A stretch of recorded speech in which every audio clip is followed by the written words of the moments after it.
Reis! Viva Nossa Senhora Aparecida! Viva o dono e a dona da casa! Eu também vou dar um vivo João Batista que anunciou que a vida do seu filho para o povo do mundo.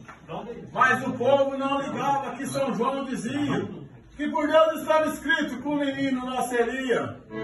Vamos encontrar ele deitado numa velha estivalia, junto com seu pai José e a sua Santa Mãe Maria. Mas os olhos estão cantando de louvor e alegria. Ave, ave, ave Maria. Foi antes de 400 anos, foi que foi anunciou. Foi que a Virgem ia dar luz do nosso Salvador.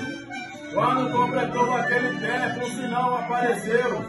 Uma estrela luminosa divina do céu desceu.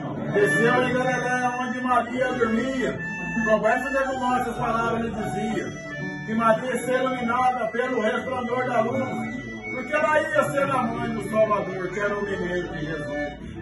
Quando Deus subiu para o céu, deixou a doutrina de Cristo, deixou a Santa Igreja, deixou os padres para ministros, deixou a Santa Igreja Católica para nós que temos a nossa religião. Por isso eu pedi nome da casa, todo meu filial, vamos dar o som de pão, Fernando.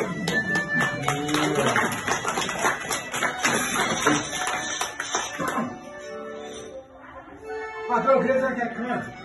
1 a 1, 2 a 2, 3 a 3. Hoje, ó. Já entendeu esse canto?